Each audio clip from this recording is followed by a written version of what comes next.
Hey everyone, this is Marquis Nunley again with Midtopia Meets, and today we are here with the esteemed Tobi Parks. Hello. How you living, sis? I'm living well, man. I believe it. Tobi is an entertainment attorney, doing great work on behalf of artists, and then also as well as being a wife and mother of two. True. She's also the vice president of the NIVA Foundation. Also true. Doing amazing work on behalf of artists still.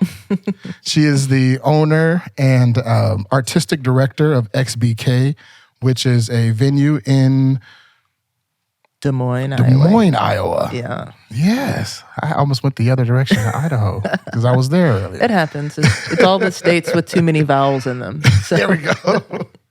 So she's doing amazing work at that venue. It's more than just a venue, but can you elaborate on everything you're doing out of that space? Yeah, I mean, we try to look at it as more of like a community hub. I mean, it definitely is very much a venue, but we really sort of look at ourselves as being at service to both the artists that come through the space and then also the patrons that are in the room. And so we work a lot with the local community as well. So we try to be a home for local nonprofits to be able to host events and be accessible so they can do certain things. Run internship programs for both.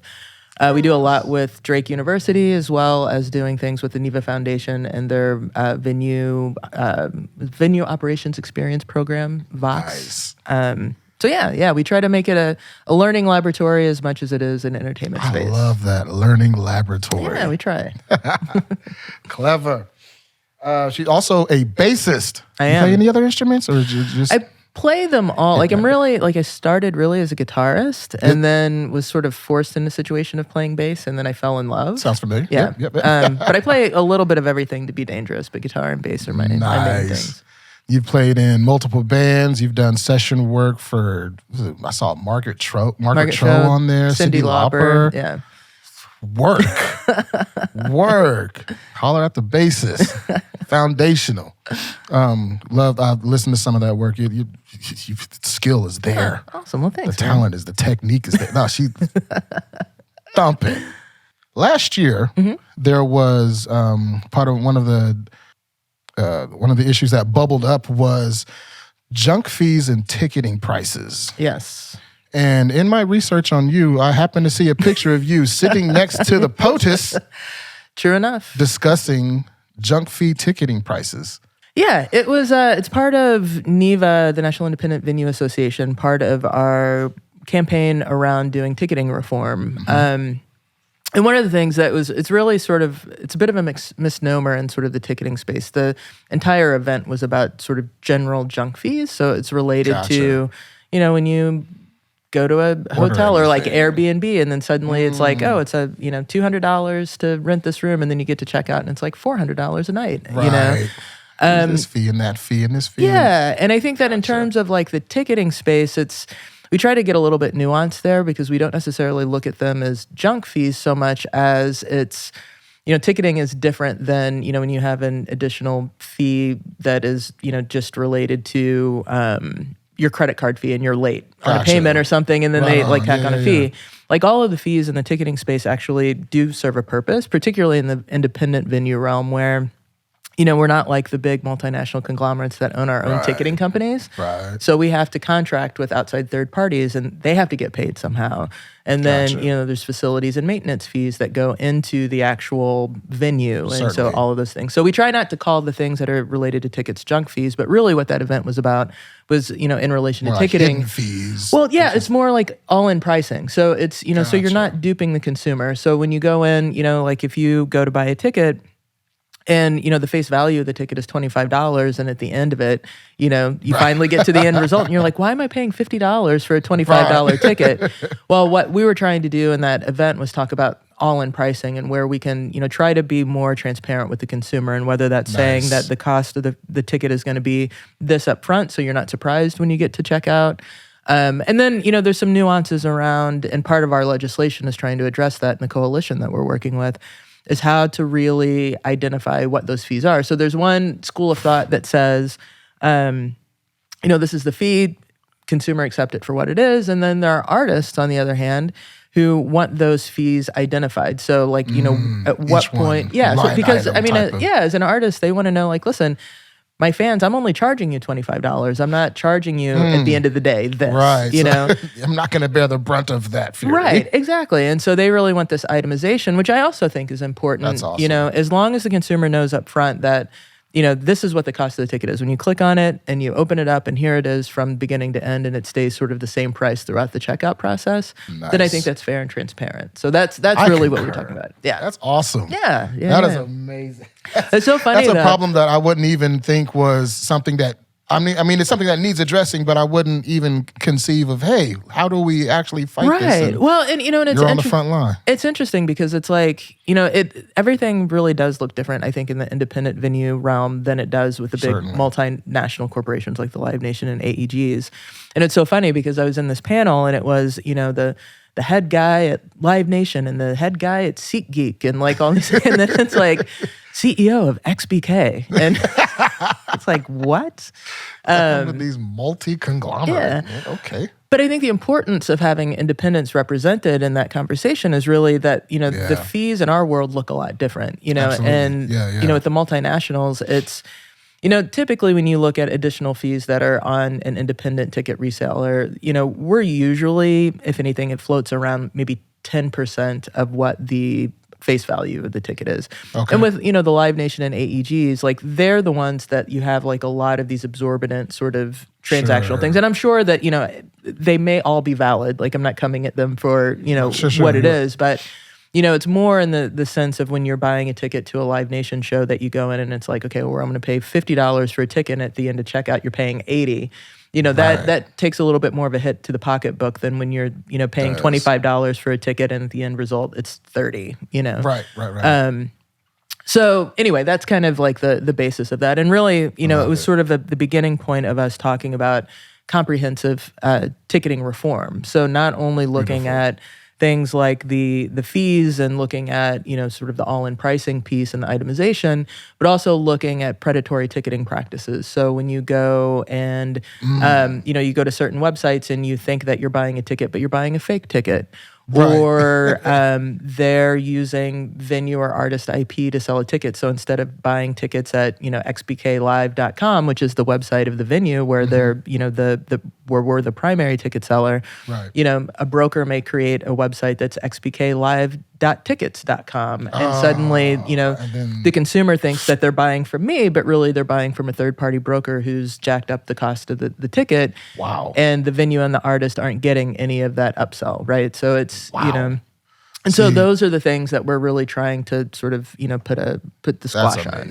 See, I'm old school, so I'm like, I show up the day of and get my ticket there. So I'm like, I'm rocking that. And then I learn, oh, this is a problem. Oh, that's why. So, okay, that's amazing that's being worked on and that's being pursued. Well, and the biggest issue is that what happens, particularly on the venue side of it, is that you have all of these brokers that'll go up and they'll hoover up all of these tickets, right? And so from my end, I'll see that, maybe we have a sold out.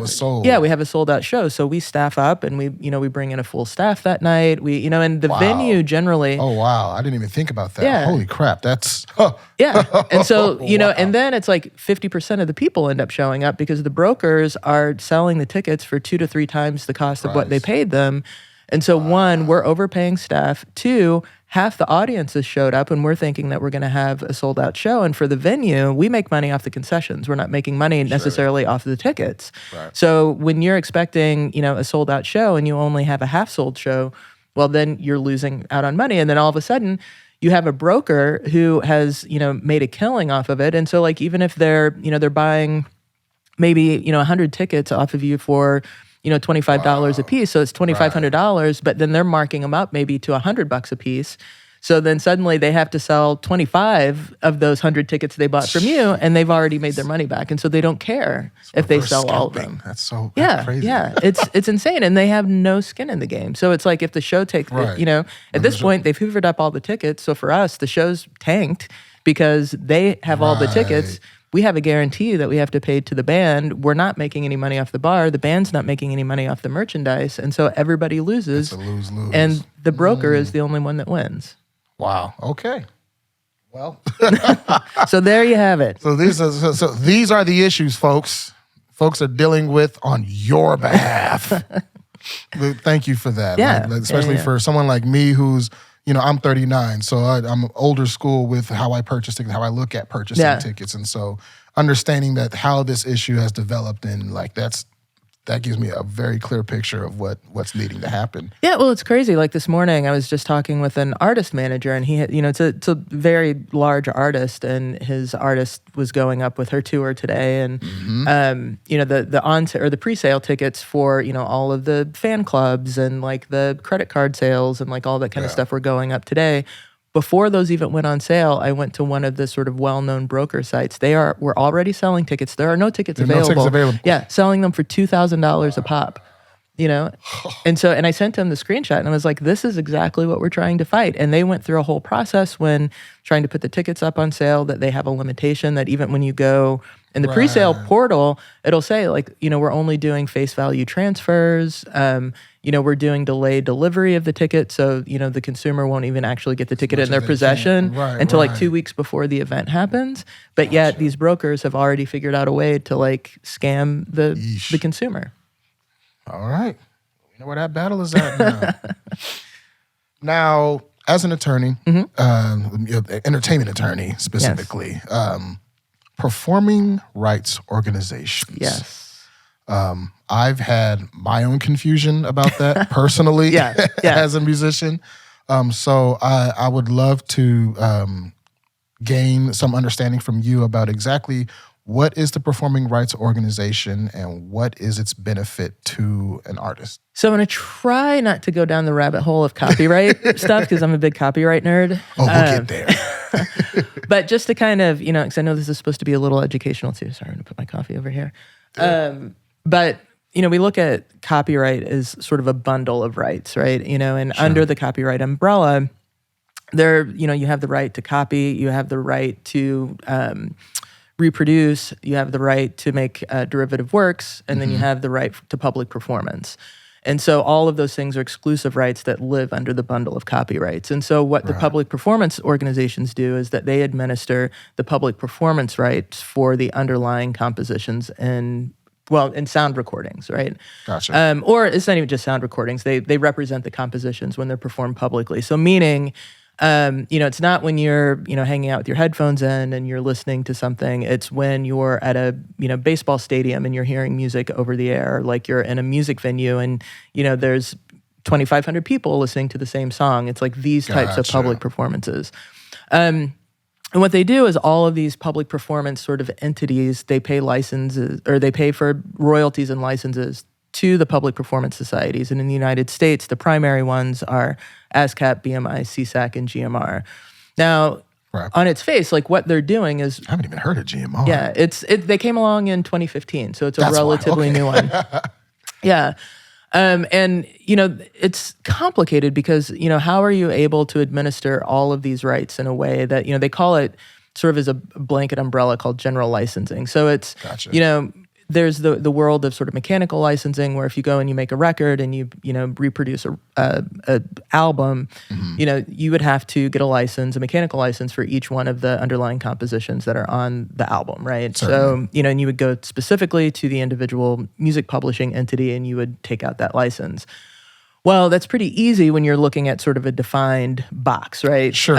It gets more complicated when you're going and maybe you're listening to the radio and through a 24-hour cycle, this is being boomed out to millions and millions of people. Right. And it's tons of different songs, And so it's really hard in some ways to identify really what those songs are. So these organizations were created to sort of cover that type of licensing mechanism. And so you pay into the system. They just play like a lump sum, right? So and there's different ways that it's defined. So if you're looking at public performance licensing that's on the radio, there's sort of a calculation that happens there. You look at it for bowling alleys, they have their own calculation. Right. Live music has its own calculation. Interesting. And in the live music space, it's based on a percentage of your gross ticket sales. Okay. So roughly. Presently, venues are paying, like venues that are 2,500 cap and less are paying approximately, 1.6 to 2% of their net or of their gross ticket revenue into the system. Okay. Right. Look up the difference between gross and net, folks. Well, and really, I mean, it's technically, it actually is, like, it's basically the gross face value, but it would be net taxes. So technically, like, I hate using the term gross. Yeah, I hate using the term gross because it's technically not gross. It's just that you can't do any deductions from the face value of the ticket. Gotcha. But you don't have to pay on the taxes that you pay on top. Now, and we can maybe get into this, but there's presently, like, part of the ways that these rates are determined, if the licensor and the licensee can't come up with a negotiated rate or what they both feel is like a fair rate. So that there is room for negotiation in that. Sometimes if you've got the resource to yes and no. And I mean, the way that those things are typically resolved, like basically what the P.R.O say is like, we feel that this is the fair market value for, you know, what these compositions are, and they set that as a rate. Yeah. Me as a licensee, if I disagree with that, I can go to them and I can say, listen, I don't agree with that. For me as sort of, you know, one little person, they're not necessarily going to do that negotiation. But if you're a large entity like your, you know, the National Association of Broadcasters, or your, you know, there's an organization called NACPA, which is the National Association of Concert Promoters, which is like, you know, all of the big concert promoters that do the arena shows, like the Live Nations and the AEGs, like they can collectively go, and the process is to go to rate court, which is the federal district court in the Southern District of New York. Gotcha. So, you know, there's a whole rate court proceeding that goes and, you know, they set the rates, and there's, you know, a judge sort of does all these determinations. There was an entire rate court. There's a whole rate court. Just wow. Yeah. So right now in the live space, historically there's been sort of a tiered system. So you have like these big organizations that have a lot of market power, like NACPA, would go in and they organized with the P.R.Os and they came up with a negotiated rate, and they'd been working under this negotiation for a very long time. Gotcha. And it started, the first agreement came forth in, I think it was like 94 or 96. And so they've been working under these rates for a period of time. Well, then, you know, BMI came along and they said, listen, we need to renegotiate this license. They tried to increase what that rate is. Well, of course, NACPA is like, no, we don't want to do that. And you know, off to rate court they go. We like our deal. Yeah. And so now that's presently being litigated. Like, it already went through the initial phase. So what they're trying to do now is make a uniform rate across the board for basically concert promoters. Okay. So historically there was a tiered rate. So it was, you know, if you're 2,500 cap and less, you would pay 0.8%. Like, well, I'll say for BMI, for one P.R.O, you'd pay, you know, 0.8% of your ticket sales into the system if you're 2,500 cap and less, and then the rate would get lower the higher the cap that you went, right? And now what they're trying to do is unify that, you know, across the board. And so, you know, promoters, like the small promoters like myself, we have a 2,500 cap or less venue, wanted more of that kind of fairness. It's like, why are we paying a higher rate than Live Nation, right? You know, it's like kind of like taxes, you know? Yep. So, you know, there's some benefit to that unified rate, but the bigger problem that we see in the system is the distribution methods that the P.R.Os use to distribute the royalties that we're paying into the system. Actually, that goes right into the next question. On, keep going. Yeah, so the biggest problem is, and, you know, back in the day when, you know, the P.R.Os were being formed, and initially it was just ASCAP and BMI who had sort of a lock on the market. Right. And the thought there was that, listen, you know, you go to a music venue or you go, you know, you're listening to the radio, they basically represent, you know, 50%, each of them have 50% of the overall market share, right? So it's like, you know, it's fine to sort of just, let's put everything in a pot and then, you know, you divvy it up. And so you would just sort of pay a fee to ASCAP, you pay a fee to BMI, and it was, you know, the thought behind it was like, it's just as much of a chance that there's going to be a BMI composition played as there is an ASCAP, and so it all works fine. Sure. That was fine until you started having more P.R.Os come into the system. Sure. So then CSAC was formed. Yep. And CSAC was like, listen, you know, ASCAP and BMI, and, you know, their underlying business premise was really great. Like, they were about like, you know, we want to make sure that our artists are getting paid. And, you know, if you have these two companies that are representing over 1 million copyrights each, how are they going to give you the sort of boutique service that you want? So CSAC comes along.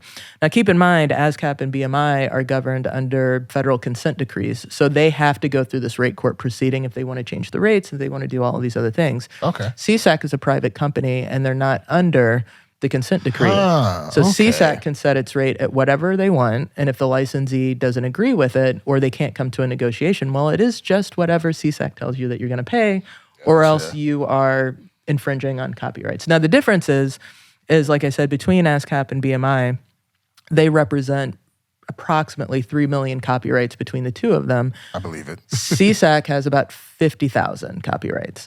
Okay. However, the fees that we're paying are the same that we would pay to ASCAP or BMI. So from the licensee standpoint, when you're paying, these two organizations, it's like, okay, this seems sort of fair. They work it out amongst themselves. But now you have a third coming in, and they're taking, they're charging you just as much as the first two, but you're not getting a prorated rate for the other ones, right? So what it is, one that has less people, that's right, okay, and or so less now, representation, I should say. Right, and so now what happens is the licensee is paying, not only for the two that they were already paying, but now there's this increased cost because there's a third P.R.O. that's come into the marketplace. Well, now it's not just as likely that you're going to be playing a CSAC composition as you are an ASCAP or BMI one, because CSAC has 50,000 copyrights.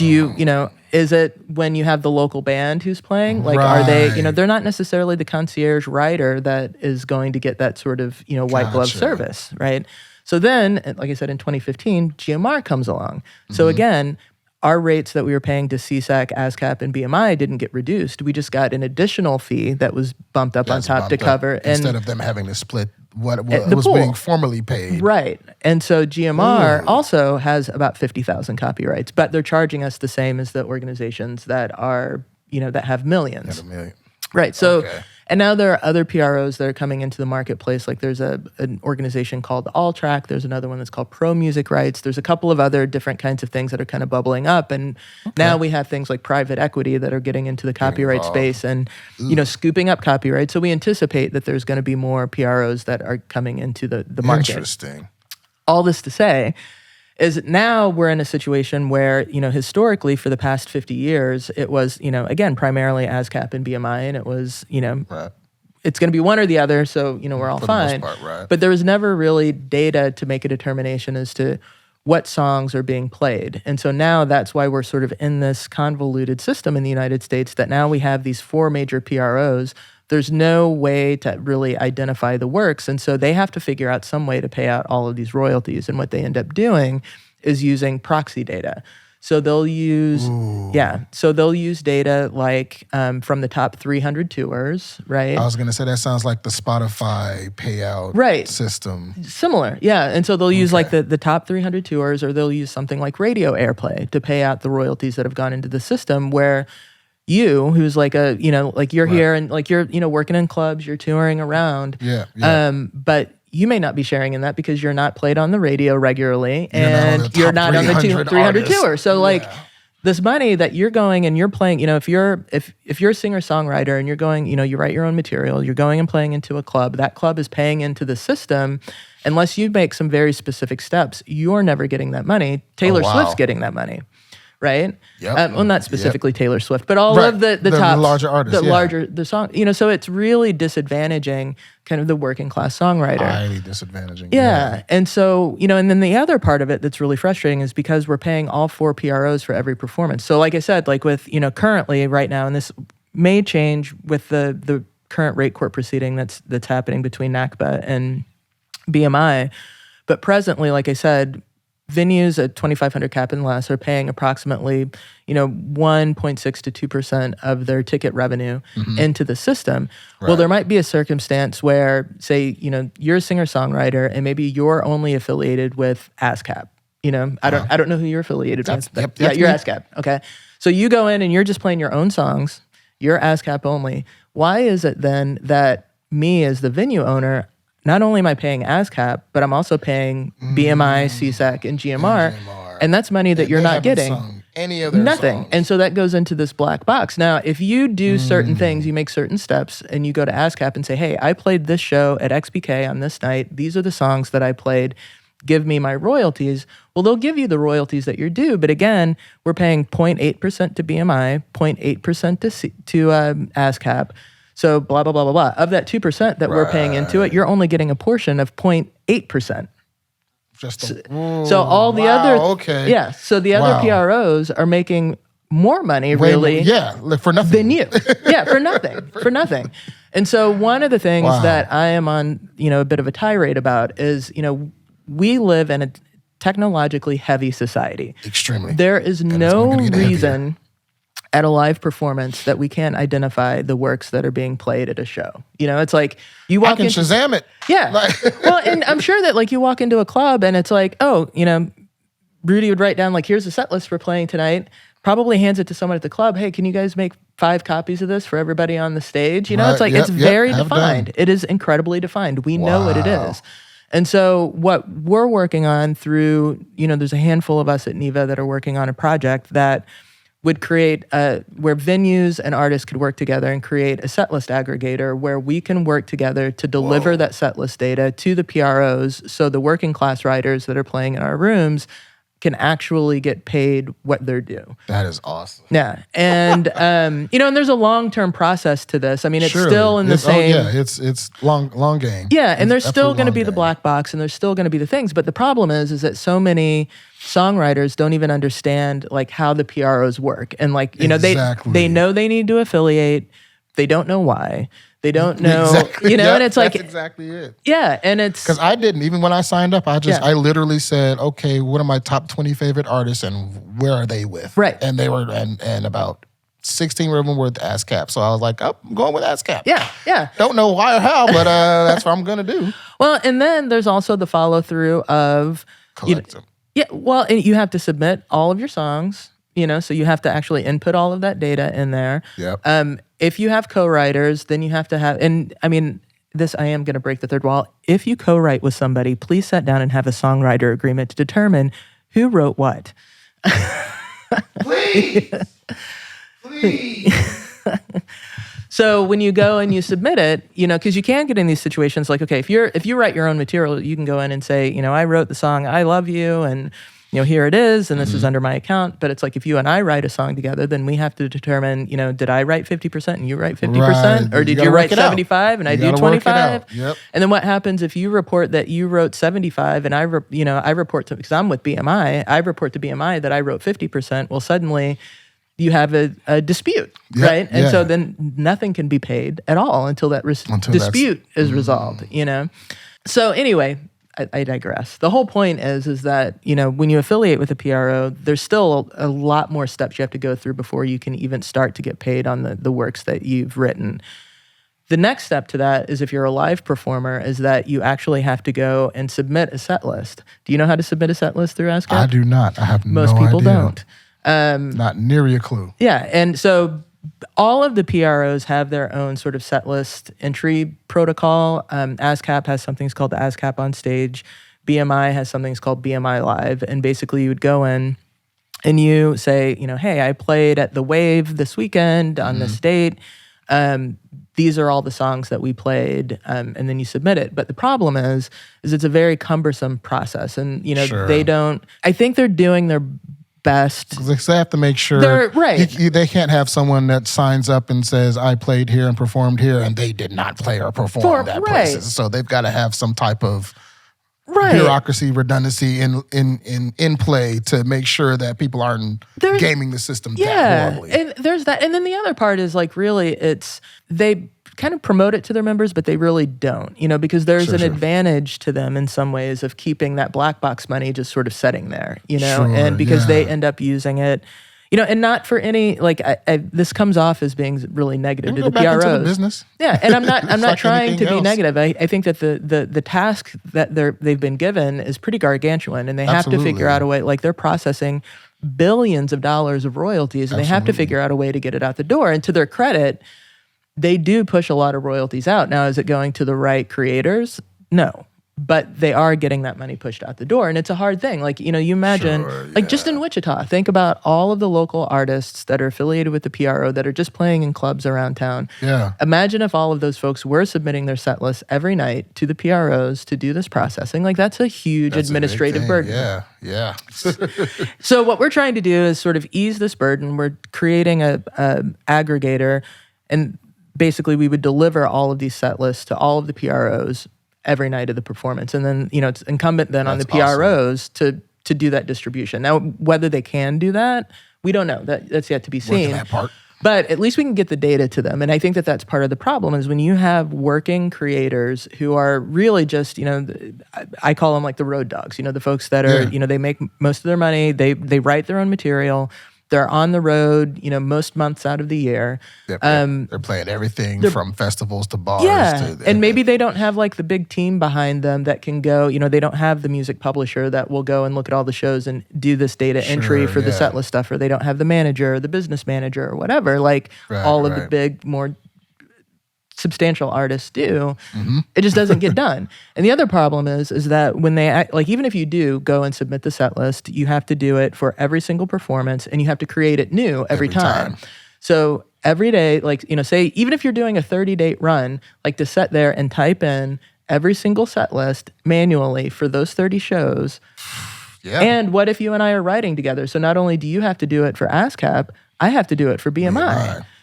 And so it's like and it has to be every time duplicative entry every single time. And that's silly. Like it doesn't like there can be ways to simplify that process.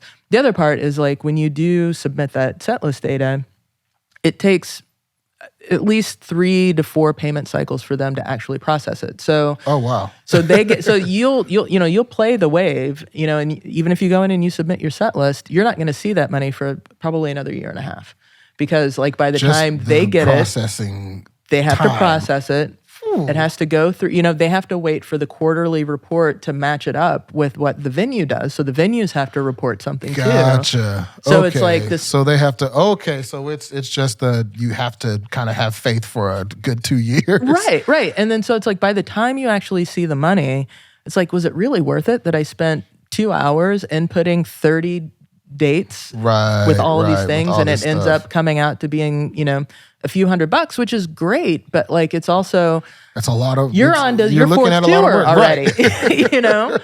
And you're still inputting. It's like, okay, how much? I see how that can be slightly demoralizing. And it's and I think that one of the things that we looked at as venue owners and promoters is like, because touring has gotten so difficult for artists and independent promoters in particular, our revenue is really constrained. It's like we don't have national sponsorships. We don't have, again, not slamming the multinationals, like they have a model that works and they can scoop up a ton of money out of doing it. I'm not mad at them. It's just a matter of resource. Yeah. If we don't have the resource, we can't do it. And there's only so much that we can pay. Well, how do we make it beneficial for artists to continue to go out on the road? Well, we have to figure out ways to get them more money. And so we figured this is one of the ways that, we're paying into the system. It's like sort of blown money to us because it's like we have to pay no matter what. Pay no matter what. Right. So how can we help artists and creators get to that money and help them, and if they know that this venue is a part of that program, well, they know that maybe out of this show, they're going to get an extra $100 because they know that this set list is going to be submitted through this thing. And if we can help get you guys more money, that keeps you on the road, which then keeps you coming back to our venues, which keeps our doors open. So it's a mutually beneficial situation. So that's the big project that I've spent 3 years working on, and we're almost there. We're almost there to launch the setlist aggregator. So that's amazing. Yeah, that's it. And the involvement of technology. Totally. It's so monumental to the movement. It's helping independent artists because that is what's going to help cut down a lot of the effort that we right now have to put in. That's incredible. Like I never even. Well, I mean, obviously, I've never put in a set list, and I've definitely performed as a solo artist. And so knowing that, and then knowing that's being implemented or. We're working on it. And it's going to take. It will take time, as it well should. Yeah, and we have to go through we've had conversations with all of the P.R.Os, and they all understand the problem. And it's not that they're, I think they all want to solve it, but it's also where do you put the resources, and like how do you, the machine is going. How do you stop the machine in order to fix the machine? Exactly. And so you have to patch it as it's rolling. And absolutely. And it's a process that's been in place for 15 50 years. Absolutely. You know, Yeah. Right. And it's really hard. And when, you know, and I know that for artists, live is like the biggest source of revenue. But when you look at like what the P.R.Os are processing and all those things, like what's coming through, you know, all like radio and TV and movies and, you know, even with DSPs. Bowling alleys, you said, like supermarkets. Right. Exactly. All that type of thing. Yeah. And even with, you know, with the DSPs, like even though it's sort of a, and I won't get too deep into it, but like even with Spotify, there's sort of a mixed license. It's a partial mechanical and partial public performance license that's involved in that. So, you know, they're really focused on processing what the big revenue generators are, you know, and like, yeah, there's a lot of money that sort of goes through live. But, you know, how many subscribers are there on Spotify and how many streams are happening? And, you know, and it's not just Spotify, it's Apple and it's Amazon and it's Pandora and it's all the things, you know, and so they're processing billions of lines of data a day. That's just the big ones. You know? And so, and then they're also tasked with having to figure out like how to pay this, you know, one small singer-songwriter that's based in Des Moines, Iowa, who may be, you know, affiliated. They wrote their own thing, and you know, they want to get the, you know, it's like, yep. Not that it's not a priority, but it's like they have all of these things that they have to sort, you know, and so we're like, well, let's help, you know, let's figure out a way that we can help the ecosystem in its entirety. So that's awesome.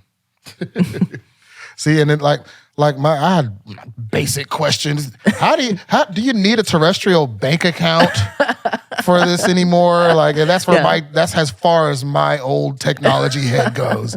Yeah. And so no, you don't. You can have a digital bank account. Right on. Yeah. See, I needed to answer that question in like 2018. but like things like that, like the fact that y'all are trying to make it easier for artists, because it's never going to be just, you know, snap the finger and you get your P.R.O. payment. Yeah. Like the artist has to do some type of work in order to. Absolutely. Well, and we're trying to simplify it as much. Like the technology that we're working on is like simple. Like you go into a green room, there'll be a QR code, and we'll, you know, try to get it out to all of our members and all the things to say, you know, you want your P.R.O. payments, click this QR code. You click it, it brings up, you know, and it would require that the artist has like some registered account, like, you know, and some of the partners that we're working with, like we specifically partnered with other organizations that are also royalty related entities. So once you sort of get into the system, that it puts you into being able to get sound exchange royalties, and it gets you into getting your P.R.O. royalties and sort of all of these different things. So it'd be more of a hub. A hub. For right. And if you're not in there, then it would force the artist to get there. And so, you know, it's like you were saying, like, which P.R.O. do I sign up with? I don't necessarily know. Well, you know, maybe there's a way that we could sort of bundle all of those folks and maybe make the P.R.Os fight for you guys. You know what I mean? Like, you know, and there's suddenly a way to track, like, okay, if we're submitting all of this set list data and it's, you know, whatever, and it's going, and it's like, maybe you're not submitting your set list, or maybe everybody's looking and it's like, oh, well, you know, this guy isn't in our database and he's not in our database, you know, and it's like suddenly, but he's playing a lot of shows. He's doing a lot of stuff. Well, maybe we want him. Well, maybe we should pay him in advance, or maybe we should do these other things. That's a thing that happens? Oh, yeah, they pay advances. Yeah, the P.R.Os will pay advances to get you there. That's part of this black box money. That's what they use that money for. Yeah, okay. Yeah, they use it to pay advances to creators. They do it to pay bonuses. So if you're a top radio artist, like, they get bonused out a certain amount. Yeah, here's a little bit of cash that we don't know what to do with, but we know that we can't hold it. So here you go. So they can't hold. They have to. That money has to leave. That is their responsibility, is to pass it through, and they can take an administrative fee to do it. But they, you know, that's their mandate. Is, you know, the mandate for all of the P.R.Os is basically follow the dollar, and they're doing, you know. Granted, I will give it to them. It is a gargantuan task, and I think they're doing the best that they can to get that through there. But there are ways that I think the system in some ways does benefit them, particularly now when the marketplace of P.R.Os is becoming competitive. When it was just ASCAP and BMI, it was like, let's flip a coin and see who goes with what. You know, but now you have like these other two P.R.Os that are out there. So now they're all fighting for creators too. So how do you get someone to, you know, when you have these more sort of concierge P.R.Os like the GMRs and the CSACs that are offering sort of higher level of customer service. Well, I don't want to say that's their proposition. I don't want to say that they are offering it, but I'm saying that's their proposition. Surely. That, you know, how does ASCAP and BMI compete with that when it's like, okay, well, we have 50,000 copyrights, and so we'll treat you in a certain way. And, BMI comes along, it's like, well, we have 1.5 million. And so, but we can take care of you as well as this person. Well, how do you do that? How do you weigh it? So I was going to say, do you have a personal preference on P.R.O. as far as you as an artist, as a bassist? I will say, well, and I guess as a writer, just to be, it is all about the composition, right? So it's not, you have to be a songwriter to be affiliated with a P.R.O. You can't be just a bass player and not a writer. That's where, like, if you're just a performer, that's where, like, the unions come into play and, like, all that other stuff. Right on. So you have to be a writer. But if you look at the history of the different P.R.Os, like, ASCAP was started as this association of composers and I forget exactly. Music producers. Yeah. So that's more kind of like record side generated. It was like, it kind of came out of like, probably a lot of really more live related things, like where, it was, sort of a formulation of artists getting together to do this. Okay. BMI was Broadcast Music Incorporated. So it was formulated by the broadcasters. Okay. So if you have songs that are on the radio a lot, I would suggest, and they both process royalties, and those, and most of those rates are already set, and there's whatever. So it's not, but BMI has a, more advantageous, I think, historically, relationship in the broadcast space, ASCAP, and some of the other spaces, and like in more of the like public, the more public performance kind of like, the theaters and the, because there was a lot of like people who were like legit composers who were like at the symphony and like, so that's kind of the difference from their history. And it's interesting because ASCAP and BMI were both previously nonprofits. In the past year and a half, BMI has actually switched. So the broadcasters actually sold BMI to private equity. So it's now a for-profit enterprise. Interesting. So now, no idea. Yeah. So, where I was saying that the PROs, like their mandate is to kind of follow the dollar and to like process the royalties, and they're sort of at service to the creator. Now, when you're sort of a for-profit entity, you're looking at your stockholders, not necessarily always the writers that you represent. Now, they would probably have a comeback to that, and I'm sure that they have they worked that out. Yeah, and I'm sure that they're in this business to help protect and to help support their creators. So I'm not disparaging that by any means. If it makes them rich to do that. Right. But it's a very different prospect when you're operating a company to be a for-profit entity instead of being a nonprofit that's just kind of passing through all of the revenues to the folks that you represent. And the BMI songwriters, a lot of them were up in arms when BMI sold. And it was like, well, are the writers going to participate in the big payout that the broadcasters are getting for buying BMI? They did, and they processed some of it. But if you go online and you look at like, well, what was your portion of the? Yeah, not much. I think they enough to get cheese on the Whopper. And I think that they said out of the deal, and I don't remember like sort of the size of the overall deal, but I think that they ended up saying that they distributed like $1 billion to the songwriters that were in their network. Well, if you're representing 1.5 million copyrights, $1 billion doesn't go very far. So, there's that. And then, with CSAC and GMR, like GMR represents like a lot of the, sort of really classic catalog stuff. It's like Prince and the Eagles. And they do have some iconic kind of stuff. And they do have some newer folks like, they represent Lizzo and like Panic at the Disco and some of that kind of stuff. But their whole thing is, it was started by Irving Azoff, who used to run, Ticketmaster and Live Nation and all of those things, so affiliated with that. So, he's got a lot of connections with artist managers, and it's supposed to be this sort of like really concierge type of service that it's very high level, and we'll go after it and we'll get the things, and we're really, protecting the copyrights that, we represent. And CSAC was started for very similar reasons, but mostly out of, and I don't know the full history of CSAC, but based on their catalog, it's a lot of like blues and jazz and like folk kind of stuff that didn't have a lot of like the major sort of airplay that was happening with the BMI writers, the ASCAP writers. It was sort of these folks that sort of lived in these marginalized spaces. And so they would go out and try and, represent those marginalized folks. So Like they all have a purpose. They all have a thing. They're all good, and 100% sign up with your P.R.O. You need to. Like there's money that you're leaving on the table if you're not affiliated with the P.R.O., but you have to go through all the steps to make sure that you're getting that money. Like it's not just enough to be affiliated with it. Yeah. You got to actually make sure every time you write a song, you got to enter it in the system. You know, you got to put the splits in the system. You got to make sure that your payment information is up to date. You got to make sure of all of these things before you're actually going to get anything. Yep.